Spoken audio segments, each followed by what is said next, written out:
The story continues when Toriko and Komatsu arrive at Gourmet Town. The chef is mesmerized by the sights and sounds as it's his first time at the mecca of the culinary world.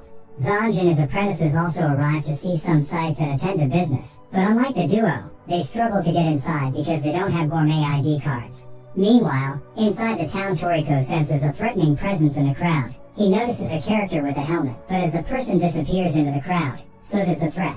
The duo goes on an eating spree before they stop at a department store where they witness Colonel McCoy, one of the wealthiest men in the world, buying up the store. Suddenly, a gourmet robber gang cause unrest when they strike again. They take Komatsu hostage after running into him at one of the shopping aisles. Toriko tries to pursue, but he loses them. Luckily, the kidnapper bumps into Granny Setsuno, who takes him out. Toriko is surprised to see her as she is the person he came to Gourmet Town to meet. Komatsu is even more moved as she's a legendary chef and one of the 4 gourmet living national treasures. After they exchange pleasantries, they make their way to a restaurant since Toriko made a reservation 4 years ago. Granny only opens her restaurant when she feels like it. As they discuss, it is revealed that in her younger days, she formed a duo with Knocking Master Jiro, and the two even fell in love. They finally arrive at her restaurant and Komatsu is amazed at how simple the establishment is. They sit down excited to eat dishes prepared by such a legendary chef, specifically her famous century soup. As she cooks, Toriko salivates like Niagara Falls while Komatsu takes the opportunity to also learn some new skills from Granny Setsuno. The first dishes are served, and they are world class. With her appetite aroused, she presents the century soup and it's so clear that the bowl looks empty. The smell of the food alone has brought a giant crowd outside. When the duo tastes the soup, Komatsu notices that there is an ingredient missing even though it tasted amazing. Granny is impressed that he noticed and invites them down to her prep kitchen where they are confronted by the huge pot the soup is made in. She explains that her century soup is actually incomplete. The soup exists in nature. A long time ago, Jiro captured some for her, just one taste, and it had a profound impact on her, so she had to imitate it. However, in her recreation of the soup, there is one flavor missing, but Granny can't put her hand on what that last ingredient is. The main reason she brought them down was because she feels like they could complete it. The real century soup appears once every 100 years, hence the name. Setsuno alerts them that Colonel McCoy knows that its next appearance is fast approaching and is currently gathering gourmet hunters in order to capture the soup. She orders Toriko and Komatsu to join the hunt to capture and taste the genuine soup, so that they can try to recreate it perfectly. With this information, the duo make their way to the bar Heavy Lodge, a famous hunter's spot. They walk in just as a fight is about to erupt between the boss of the Gourmet Yakuza named Match, and Takamaru from the Gourmet Knights. But things calm down with Toriko's presence as he is well respected by everyone. Match reveals that the scars on his body are from a single attack when he tried to pick a fight with Zebra from the 4 Heavenly Kings. Zanj is also present, meaning he somehow managed to get into the town. The bar owner Moriji is well acquainted with Toriko. He pours him a drink while they catch up.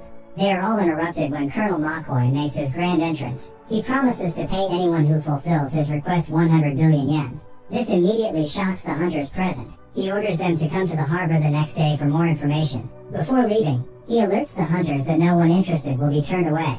With the announcement made, Moriji takes Toriko into his hunter's store where he buys a gourmet stick which will allow him to find out the nutritional composition of most ingredients. The following day, the hunters gather at the harbor ready to find out the assignment. Tina gets wind of things and also manages to get on board. There, McCoy reveals that they will be hunting for the century soup, which is located in Ice Hell, also known as the gourmet refrigerator. Hunters in the past didn't have the technology to store their ingredients, so they sent it there for preservation.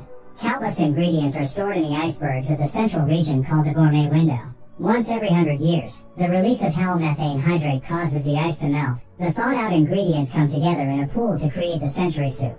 With that explained, they are given rider suits which creates frictional force from the wearer's movements, keeping the person warm. As they set sail to Ice Hell, Takamaru introduces himself to Toriko and it turns out that he's acquainted with the Amaru, leader of the Gourmet Knights.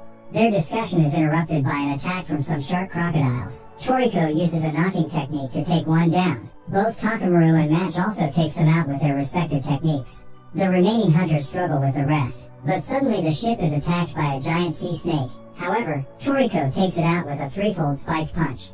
This was their welcome from the ice continent as they have arrived. While they gawk at the size of Ice Hell, a giant ice boulder breaks from the cliff face, falling towards the ship. The ship operators fire some heavy artillery at the boulder, but it does not do anything. Toriko comes in clutch and hits it with a flying knife and fork along with a 5-fold spiked punch which splits it into two, narrowly missing the ship. All hunters on the ship are impressed by the feat he just performed. Match starts to worry about facing him later on in the journey. Shortly after, Mach-Oi announces that the hunters will be taken in 2 groups by helicopter near the summit of Ice Hell, where they will have to climb the remaining way to reach the top. The main cast is placed in the first ride up. Soon after being dropped off, Zanj starts getting cold because he refused the bodysuit earlier, but luckily Tina brought it along. Meanwhile, back at the ship, the masked character from Gourmet Town finds Mach-Oi's men knocked out all over the corridors. He assesses them before making his way to confront the colonel. The trillionaire alerts him that what stands before him is not his actual body, but a realistic robot of himself he remotely controls. He doesn't care who finds the soup, he will pay the person. Back at the cliff edge, the first group climbs to the top and are shocked by the intensity of the ice storm. They get startled when a tundra dragon stands before them, but upon close inspection Toriko notices that it's already frozen, but something is off. They also find past hunters frozen in place. With everyone at the top, they decide to stick together as a group to increase their chances of success, with Toriko taking the lead. Zanj decides to lead his apprentices and Tina down what he calls the easier route, so they split from the main group. As Toriko's group move through the blizzard, they are bombarded by some Sastruga propelled by the strong winds. He saves Rim, one of Match's men, from certain death. They work together and manage to fend off the waves of Sastruga. They press on a little further before Toriko creates a trench for them to rest a little while he keeps watch. Meanwhile, Group 2 have also arrived at the summit and begin to move. Branch Chief of the Gourmet Corps Bogey Woods has infiltrated the group. He stays back and calls his colleague Barry to wake up. He has been napping there the whole time. As he questions him on the whereabouts of the sous chef Tommyrod, he emerges from the belly of the Tundra Dragon after his nap too. I think I need a nap now. In the interim, Match goes out to thank Toriko for saving one of his men. They officially become acquainted. The group set off again after their short rest, but Komatsu's body starts to lose heat rapidly. Toriko finds a mushroom, so he uses his gourmet stick to analyze. It alerts him that it's a hot mushroom. He feeds it to his partner to warm him up, which makes him recover. Shortly after, they are attacked by a herd of freezer bison. Toriko points out that their meat is delicious, and their pelts can be used as shield against the cold, so they dispatch a few. Match prepares to finish off the herd, but Toriko uses his intimidation to scare them off. He informs Match that they don't need to kill them if they are not going to eat them. His respect for all life impresses the Yakuza boss. Meanwhile, Team Zanja's safe route isn't so safe when their path is blocked by a group of growlers. The bootleg hunter wakes them up when he screams at Tina as she tries to get a shot of the creatures for her story. After a brief chase, they manage to narrowly evade, but they run into the home of an ice jaguar, which sends them flying off the cliff with one attack. Luckily, they land on a snow-padded platform which leads into a cave. During the interval, Tommyrod sends some high capture level insects to kill Helmet Guy, the last surviving member from Group 2, but he expertly uses knocking techniques to take down his attackers. Just like Toriko's group, he too makes it to an ice mountain which has stable weather conditions, but he removes his helmet before entering. Inside, Toriko defeats a silver grizzly which Komatsu uses to make a delicious stew. While they take a break, they are joined by a baby wall penguin which they accept but are weary of it since the parents can get hostile if they spot them together. The gourmet crop also makes it to the mountain. Tommyrod sets off some bugs to explode in order to find the soup faster, but it just alerts everyone to their presence. Back at the IGO, Mansum sends Coco to provide Toriko with backup. Meanwhile in Ice Mountain, Team Zanj runs into the helmet guy who's named Tepai at the gourmet window. After a brief chat he proceeds forward alone. In the interim, Toriko and Ko are attacked by some jungle stag beetles which confirms their location to Tommyrod. They struggle with the beetles at first, but each person soon finds strategies to deal with them. Not long after, Tommyrod, Bogey, and Barry arrive at their location and immediately start attacking. Toriko catches the sous chef's punch, but his counter is stopped by an ominous insect that dwells inside Tommyrod. This entity freezes Toriko's right hand. The parents of the wall penguin also make an appearance and stomp the place with anger, which causes everyone to fall down into the mountain, revealing part of the gourmet window. Toriko orders Komatsu to go get the soup while he faces Tommyrod. Match takes on Barry while Takamaru deals with Bogey.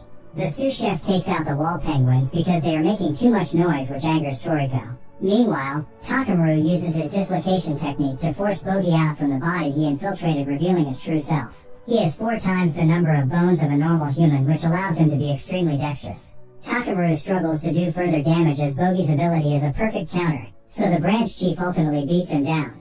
It is also revealed that Takamaru has a fatal disease from the gourmet world called Curse. As he lays down knocked out, he has a flashback to his training with his boss Amaru, which composes him. He stands up and manages to use his technique to dislocate a bone from Bogey's body, which leaves him immobilized. Meanwhile, with the help of his subordinates, Match also manages to gain the upper hand against Barry's oil powers and hard armor by drawing out the full capabilities of his sword, and cuts him down. Downstairs, Komatsu runs into Tepai, who saves him from a bug attack, but a small GT robot riding another insect manages to evade capture. Komatsu makes his way down to where the century soup should be gathered, but he is surprised to see it empty. Tepai stops him from saying anything aloud as Makoi has bugged the suit so he can hear everything. Shortly after, Team Zanj also arrive, but Tepai knocks the bootleg hunter before he can also say anything, but he's just a second too late, so Makoi gets word that the soup is finished. He immediately orders the ship to set sail back, leaving the remaining hunters stranded. All the while, Tommyor uses his explosion bugs to destroy Toriko's heat suit. Match tries to give his to him before passing out, but Toriko appreciates the gesture but rejects it. He keeps himself warm by shivering at an extreme level, which causes him to expel a large amount of heat. This even allows him to thaw his frozen hand. With this new trick, Toriko prepares to launch his counterattack. That brings the episode to